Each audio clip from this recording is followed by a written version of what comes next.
হ্যাঁ রাসেল ভাই, এই যে বাংলাদেশের সেতুমন্ত্রী কইলো যে রাস্তা থেকে টাকা তোলা এটা নাকি বৈধ, তো এই ব্যাপারে কি কিছু বলবেন? আরে ভাই বলমু কি তা নিজের কাছে শরম লাগে। বাংলাদেশের বিএনপি দলটা শহীদ জিয়ার আদর্শ এবং বেগম খালেদা জিয়ার আদর্শ। এই জুলাইয়ের আন্দোলনের পরে বিএনপি কিছু কিছু মানে যারা নামদারি বিএনপি করছে তারা এই আজকে দলটা শেষ করে দিয়েছে চাঁদা উঠাইয়া। আজকে চাঁদা যদি না উঠাইতো তো দলটার আজকে ইজ্জত থাকতো।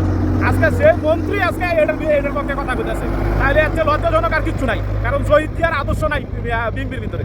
কারণ শহীদ জিয়া বেগম খালেদা জিয়া যে আদর্শ বিএনপির ভিতরে রেখে গেছে, এখন বিএনপির যে নেতাকর্মীরা যা শুরু করছে এটা কিন্তু শহীদ জিয়ার আদর্শ রইল না।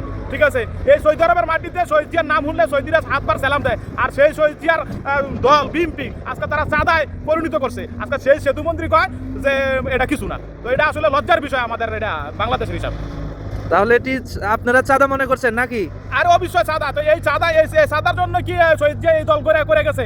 আজকে শহীদ জিয়ার আজকে এটা কেলেঙ্কারি তো। আচ্ছা।